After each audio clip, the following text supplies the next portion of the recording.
Alright, boys and girls, the time, she is now. So first thing we're going to do is we're going to install the drain. We've got the plastic washer on it. So onto the front of that she goes.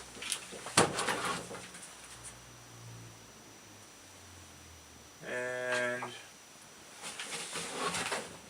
I more or less rescued the plastic washer rather, for the other side too. But I don't think I'm actually going to have enough space to put it on. So I'm just going to veto that. Okay, we're going to get that on there decently tight. Not too stupid silly tight though. Get the shaft nice and straight. Okay, good. Next we're going to get the hose from the large coil. And we are going to stuff it into the hole on the right side until it comes out of the bottom of the bucket. We are going to feed the small coil hose first into and through the large coil.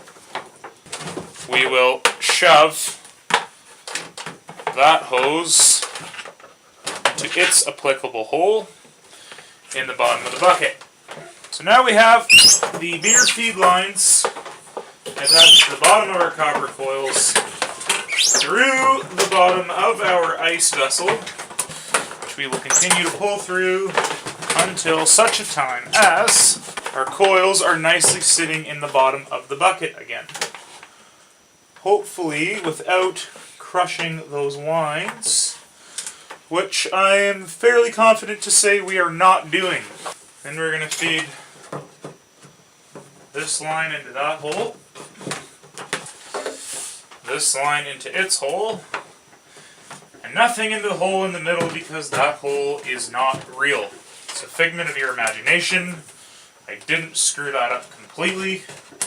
It never happened at all. Now we're going to stand this up. We might have fed that a little too quick, a little too early.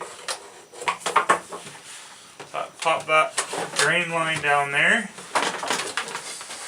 Okay. Let's give a gentle tug on these lines just to make sure that they are nicely through the bottom of that. The large coil we put on that side, so we will feed this line through this hole that I drilled while the camera battery is charging. Out that comes. And then we will feed this line out this hole. Now, I'm just doing a rough assembly for the camera. After I shut the camera off, I'm going to get in here and figure out how I am going to silicone around all of these holes so that I don't have ice water pissing and leaking all over the motherfucking place. Okay, now this is very important. At this point in time, we are going to put the nuts that hold the taps in place onto these lines, and you will see momentarily why that is so important. Before we put the box on, we are going to feed these lines more or less into their holes.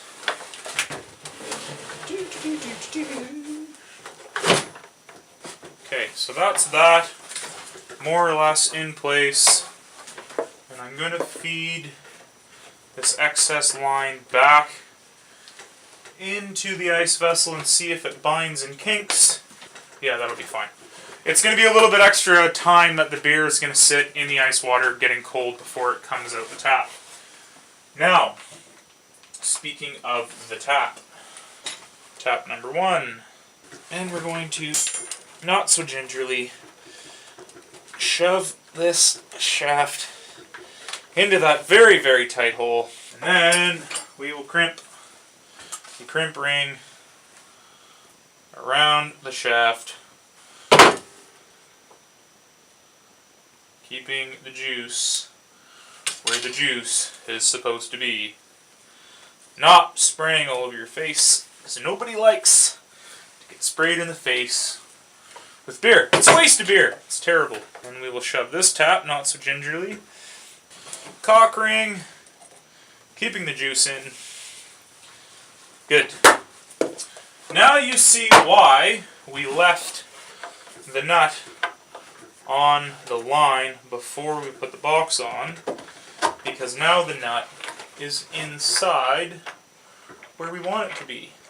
Now if you watched the first video in this series where I took these taps off of that stainless steel pillar that I got them attached to, you will remember that I tried to turn this part of the tap to loosen the bolts, but I couldn't because there was a couple of round washers stopping me from rotating things. But I no longer have that problem. It is of course assuming that I can actually get a wrench onto this nut. Which may mean that I have to go to the toolbox and get a proper fucking wrench and not use the Saskatchewan socket set. Alright, so I'm just going to use this to get that nice and tight. Oh, bonus! That ended up perfectly up and down anyways. Okay. Same thing on this side. Tighten that tap down. Okay, now this is where clever ingenuity will prevail.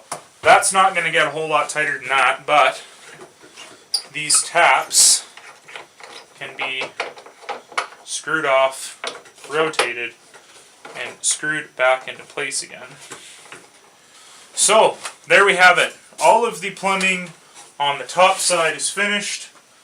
Now we just need to attach this big clusterfuck of shit down there and finish the drain.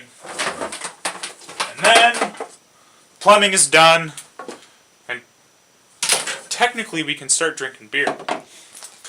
Okay, here we are in the bottom of the cabinet. As you can see, this is the sink drain.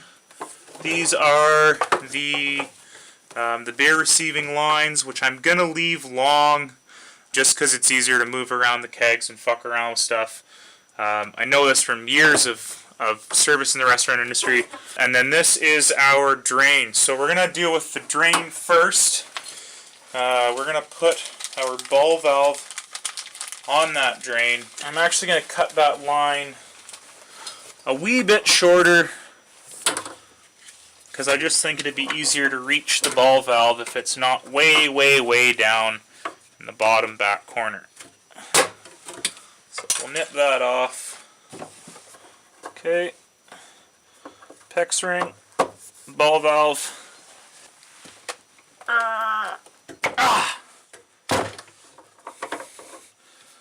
Okay, good.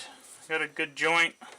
So for the time being, I'm going to put this whole chunk on because when I eventually get the floor finished and get the wheels done, I want to put the drain all the way out onto the ground so that when I have this rolling around in the yard wherever and I need to dump out water and put more ice in it, or when I'm done using it I need to pour it out, I can just open the valve wherever it is, as long as it hasn't ended up inside somewhere for whatever reason. But I don't foresee that ever really happening. Perfect. So drain line's done. But who cares about the drain line? I mean, really, this is what we actually care about, is the beer line. Now I've been very careful, I hope, to set this up so that this right line comes out of the tap on the right side. Crimp ring on first.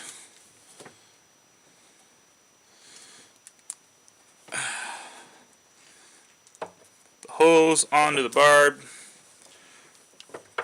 Shove the crimp ring down until it is in the middle of the barb. Okay, now we can see that our crimp ring is as close to the middle of the barb as I feel like I'm going to get it.